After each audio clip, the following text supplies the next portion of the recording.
السلام علیکم ورحمۃ اللہ تعالی وبرکاتہ۔ میں ہوں شہزاد احمد امجدی اور آپ دیکھ رہے ہیں اپنا پیارا سا چینل علمی دنیا۔ دوستو، آج کے اس ویڈیو میں رمضان المبارک کے 14 بہت ہی جدید اور ضروری مسائل آپ کی خدمت میں لے کر حاضر آیا ہوں، لہٰذا ویڈیو کو انت تک ضرور دیکھیے گا۔ ویڈیو کو شروع کرنے سے پہلے میں گزارش کروں گا کہ اگر ابھی تک آپ نے ہمارے چینل کو سبسکرائب نہیں کیا ہے تو سبسکرائب کر کے بیل آئیکن کو دبا لیجئے تاکہ آنے والے لیٹسٹ ویڈیوز کا نوٹیفیکیشن آپ کو ملتا رہے۔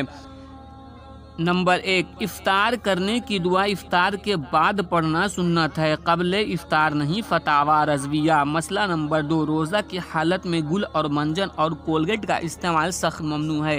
بعض صورتوں میں روزہ ٹوٹ بھی جاتا ہے، یعنی کہ روزہ کی حالت میں گل، منجن، کولگیٹ کا استعمال کرنا مکروہ ہے۔ مسئلہ نمبر 3، روزہ کی حالت میں انار بانس کے علاوہ ہر کڑوی لکڑی کی ہی مسواک بہتر ہے۔ رد مختار۔ مسئلہ نمبر 4، گلوکوز کا ڈراپ یا طاقت کا انجیکشن لگوانے سے روزہ فاسد نہ ہوگا، اگرچہ بھوک پیاس ختم ہو جائے۔ ہاں، اگر بھوک پیاس سے بچنے کے لیے ایسا کرے تو مکروہ ہے۔ مسئلہ، روزہ کی حالت میں آنکھ میں دوا ڈالنے میں کوئی حرج نہیں ہے۔ مستفاد شامی۔ مسئلہ، بغیر سحری کے روزہ رکھنا جائز ہے۔ جی ہاں دوستو، بعض لوگ یہ تصور کرتے ہیں کہ اگر وہ سحری نہیں کھائیں تو ان کا روزہ نہیں ہے، حالانکہ ایسا نہیں ہے، بغیر سحری کے روزہ رکھنا جائز ہے۔ فتاوی فیض الرسول، جلد نمبر 1، صفحہ نمبر 513۔ مسئلہ، روزہ کی حالت میں عطر لگانا، پھول سونگھنا، سرما لگانا، تیل لگانا، بال ترشوانا، منہ زیر ناف موڑنا، بام لگانا، ویسلین یا کریم لگانا، تیل کی مالش کرنا، یہ سب جائز ہیں۔ ان سب چیزوں سے روزہ نہیں ٹوٹتا۔ فتاوی مرکزی دارالافتاء بریلی شریف۔ مسئلہ، سورج ڈوبنے کے بعد بلا تاخیر فوراً افطار کریں، اذان کا انتظار نہ کریں۔ یعنی اگر وقت ہو گیا ہے افطار کا اور اذان نہیں ہوئی ہے تو ضروری نہیں کہ اذان ہونے کے بعد کریں، اگر وقت ہو گیا ہے تو آپ افطار کر سکتے ہیں، جیسے کہ فتاوی فیض الرسول، جلد نمبر 1، صفحہ نمبر 514 میں درج ہے۔ مسئلہ، ماہ رمضان کے راتوں میں بیوی سے ہمبستری کرنا جائز ہے، قرآن مجید سے ثابت ہے۔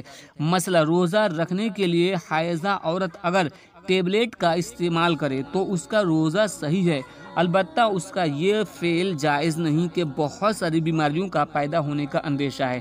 تو دوستوں، میں وضاحت کر دوں کہ بعض عورتیں ایام حیض کو روکنے کے لیے کچھ دواؤں کا استعمال کرتی ہیں تاکہ وہ مکمل 30 روزے رکھ سکیں۔ تو وہ دوا کا استعمال تو صحیح ہے، لیکن ان کا یہ دوا کھانا صحیح نہیں ہے، کیونکہ اس سے بہت ساری بیماریاں پیدا ہونے کا اندیشہ رہتا ہے۔ ہدایہ اولین، صفحہ نمبر 2 پہ ہے۔ مسئلہ، روزہ کی حالت میں غسل کرنے یا احتلام کرنے سے روزہ نہیں ٹوٹتا ہے، بہار شریعت وغیرہ۔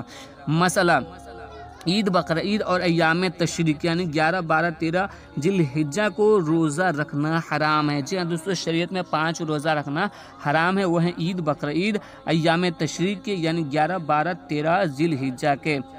مسئلہ، جو شخص روزہ نہ رکھے اس پر بھی صدقہ فطر واجب ہے، کیونکہ صدقہ فطر کے وجوب کے لیے روزہ رکھنا شرط نہیں، شامی، جلد 2۔